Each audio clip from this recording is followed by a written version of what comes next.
আজকে আমি আপনাদেরকে কলকাতায় একটি জনপ্রিয় খাবার আলু কুলচা করে দেখাবো, যেটা খুবই মজার এবং ঝটপট তৈরি করে নেওয়া যায়। এটা আপনারা বাচ্চাদের টিফিনে বা ব্রেকফাস্টে আপনারা তৈরি করে নিজেরাও খেতে পারেন। খুবই মজা হয় এবং খুবই সফট, কম সময়ে তৈরি করা যায়। বাচ্চা থেকে বড় সকলে অনেক পছন্দ করবে এই রেসিপিটা। হ্যালো ভিউয়ার্স, আসসালামু আলাইকুম। Welcome to my cooking channel শখের হেসেল। বড় সাইজের একটা বাটি নিয়েছি। বাটিতে আমি 3 কাপের মতো ময়দা নিয়ে নিব। একই কাপের 3 কাপ ময়দা নিয়ে নিচ্ছি। ময়দা দিলে এই রেসিপিটা অনেক ভালো হয়। স্বাদ মতো লবণ দিয়ে দিলাম। এখন আমি গুঁড়ো দুধ দিয়ে দিব 2 চা চামচের মতো। ইস্ট দিয়ে দেব 3 চা চামচ। 3 কাপের জন্য 3 চা চামচ দিয়ে দেব। আপনারা অবশ্যই ভালো ব্র্যান্ডের ইস্টটা ব্যবহার করবেন, তাহলে ভালো হবে। 5 চা চামচের মতো চিনি দিয়ে খুব ভালোভাবে মিশিয়ে নিয়েছি। চিনিটা দিতে আমি স্কিপ করে ফেলেছি, আপনারা অবশ্যই দিয়ে নেবেন। চিনিটা দিলে খুব মজা লাগে, হালকা মিষ্টি মিষ্টি লাগে। উষ্ণ গরম পানি দিয়ে এখন আমি ময়দাটা খুব ভালোভাবে সফট করে মেখে নিয়েছি। এখানে আমি 2 টেবিল চামচের মতো রান্নার রেগুলার সয়াবিন তেল দিয়ে ময়ানটা খুব ভালোভাবে মেখে নিব। এখন হাতে আরেকটু 1 টেবিল চামচের মতো তেল নিয়ে ডোটার উপর মাখিয়ে আমি 20 মিনিটের জন্য একটা ঢাকনা দিয়ে ঢেকে রেখে দিয়েছি। এর মধ্যে আমি আলুর পুরটা মেখে নেব। এখানে বড় সাইজের একটা পেঁয়াজ নিয়েছি। পেঁয়াজের মধ্যে স্বাদ মতো লবণ, তেল দিয়ে পেঁয়াজটা খুব ভালোভাবে মেখে নিব।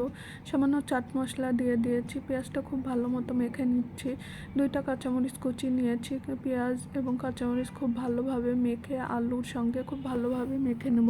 3টা বড় সাইজের আলু এখানে আমি সেদ্ধ করে ম্যাশ করে নিয়েছি। আলু সিদ্ধটা আর দেখাইনি। আর আলু মাখাটা একেবারে রেডি হয়ে গিয়েছে।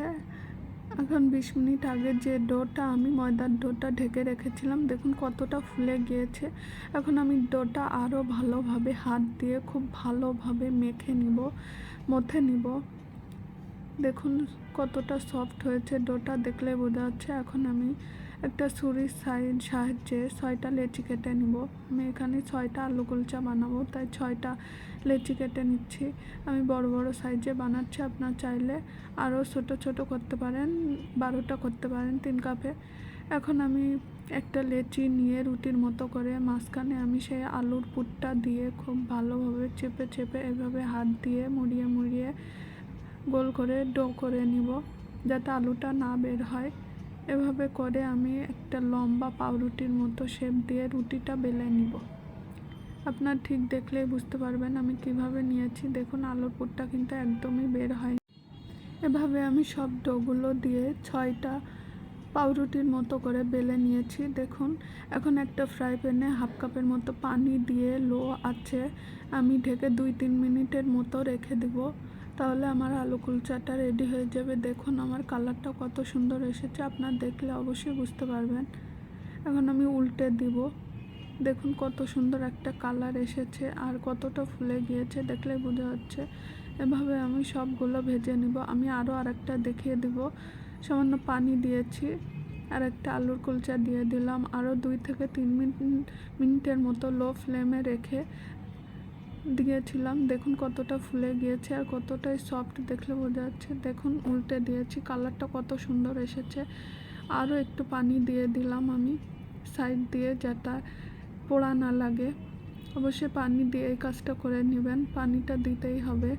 এখন আমার আলু কুলচাটা রেডি হয়ে গেছে। দেখুন আমি আবারও উল্টে দেখিয়ে দিচ্ছি। দেখুন কত সুন্দর একটা কালার এসেছে আর কোনো পুড়ে যায়নি। আমি একে একে সব আলু কুলচাগুলো এভাবে ভেজে নিয়েছি। দেখুন কতটা সফট হয়েছে, হাত দিয়ে চাপলেই বোঝা যাচ্ছে। দেখুন কোনো ভেঙে যাচ্ছে না, এতটাই নরম, প্রত্যেকটাই অনেক বেশি সফট হয়েছে। এই রেসিপিটা দেখতে যতটা আকর্ষণীয় হয়েছে, খেতেও কিন্তু ততটাই মজা হয়েছে। আপনারা অবশ্যই বাড়িতে ট্রাই করবেন। এটা কিন্তু ছোট থেকে বড় সকলে অনেক পছন্দ করবে এবং মজা করে খাবে। আপনার ঝটপট এটা বাড়িতে বানিয়ে নেবেন। আর আমার এই রেসিপিটা ভালো লাগলে অবশ্যই লাইক, কমেন্ট এবং শেয়ার করবেন, আর অবশ্যই সাবস্ক্রাইব করবেন। একটা আলু কুলচা আপনাদেরকে ছিঁড়িয়ে দেখিয়ে দিচ্ছি। দেখুন ভিতরটা কত সুন্দরভাবে কুক হয়েছে আর আলুটা কত সুন্দরভাবে বোঝা যাচ্ছে।